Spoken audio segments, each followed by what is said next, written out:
حضور نبی کریم صلی اللہ علیہ وسلم نے یہ پیشگوئی فرمائی تھی کہ استنبول یقیناً فتح ہوگا مسلمانوں کے ہاتھوں. ہم تو استنبول پڑھا کرتے تھے. استنبول ہے یا استنبول؟ اردو میں استنبول کہتے ہیں، ویسے عربی میں تو ترکی زبان میں تو استنبول کہتے ہیں. ہاں اردو میں بھی استنبول ہی کہتے ہیں. جی استنبول. تو استنبول کس میں کہتے ہیں؟ پھر میرا تلفظ غلط ہے. جی استنبول ہی ہے نا. حدیث کے الفاظ یہ ہیں لَتُفْتَحَنَّ الْقَسْطُنطِینِیَّۃُ فَلَنِعْمَ الْأَمِیرُ أَمِیرُهَا وَلَنِعْمَ الْجَیشُ ذَلِکَ الْجَیشُ. اور جیسا کہ معلوم ہے کہ سلطان محمد فاتح کے ذریعہ استنبول فتح ہوا، لیکن بعض لوگ تنقید کرتے ہیں، وہ کہتے ہیں کہ یہ اس حدیث کے مراد نہیں ہو سکتے، کیونکہ انہوں نے اپنے بھائیوں کو مروا دیا تھا، سب کو بہت چھوٹی عمر میں قتل کروا دیا تھا. تو وہ کہتے ہیں کہ نہیں، یہ حدیث کب کی ہے، کب ایجاد ہوئی ہے؟ یہ تو حضور میرے علم میں نہیں معین. ہاں اس کے بغیر بات نہیں بنے گی. اس قسم کی جو حدیثیں ہیں وہ اکثر 5ویں 6ٹھی صدی میں ایجاد ہوئی ہیں. جہاں تک قطعی طور پر قسطنطنیہ کی فتح کا تعلق ہے، اس کے متعلق جو قابل اعتماد روایت ہے وہ جنگ خندق کی ہے.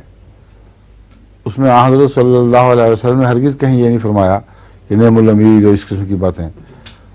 آپ نے ایک جب ضرب لگائی تو فرمایا کہ مجھے وہ بازنطین امپائر جو ہے قسطنطنیہ جس کا مرکز تھا اس کے محلات کی چابیاں بھی عطا کی گئی ہیں.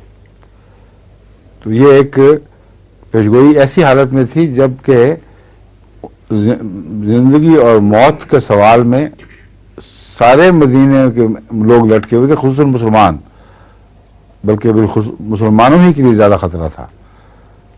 ہنگامے میں دوسروں کو بھی نقصان پہنچ جایا کرتا ہے، باقی مدینے والے بھی خائف تھے، مگر حضرت صلی اللہ علیہ وسلم اور آپ کے صحابہ کے متعلق یہ فیصلہ ہو چکا تھا کہ کلیتاً صفایا کر دیا جائے، کچھ بھی ایک وجود بھی باقی نہ چھوڑا جائے.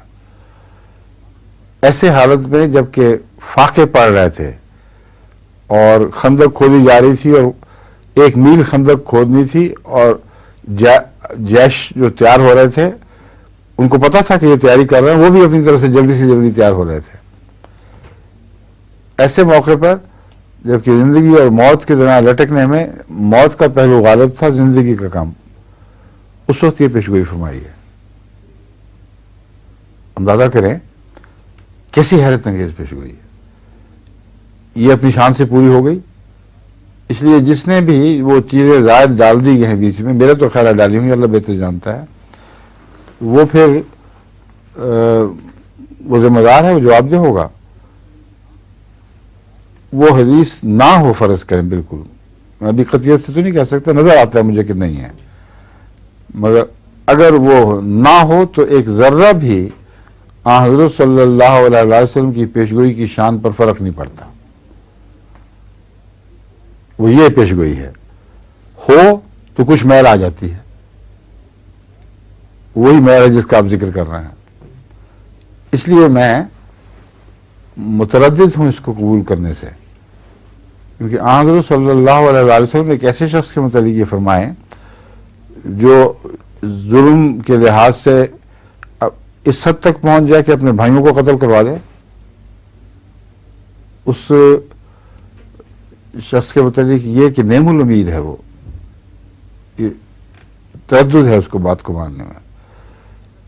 لیکن اگر فرض کریں بے فرض محال یہ حضور اکرم صلی اللہ علیہ وسلم ہی کے الفاظ ہوں، تو پھر محققین کو یہ تحقیق کرنی چاہیے کہ ان کے بھائیوں کا رویہ کیا تھا، اور پھر اگر اس ثابت ہو جائے کہ ان کا قتل جسٹیفائڈ تھا، ان کا قتل برحق تھا، تو پھر یہ حدیث بھی قابل قبول ہوگی اور پھر وہ اعتراض اٹھ جاتا ہے جو آپ اٹھا رہے ہیں. ٹھیک ہے. حضور اس کا ایک پہلو اور بھی ہے، وہ مجھے تو بہت پسند آیا. بعض احباب کہتے ہیں کہ ابھی اس کی استنبول کی مانوی فتح ہونے والی ہے، تو انشاءاللہ میرا خیال یہ ہے کہ خلافت احمدیہ کے ذریعے دوبارہ فتح ہوگا. ہاں وہ تو ذوقی باتیں ہیں نا، جب ہوں گی تو پھر دیکھیں گے. پھر ایک استنبول تو نہیں فتح ہونا، کتنے استنبول فتح ہوں گے. ٹھیک ہے چلیں. حضور ان انتخابات میں وہ جسمانی مراد نہیں، دل ان کے فتح ہوں گے، یہ مراد ہے. ان کے ذہن، ان کے دلوں پر وہ اسلام قبضہ کرے گا جو احمدیت حق برحق سمجھتی ہے.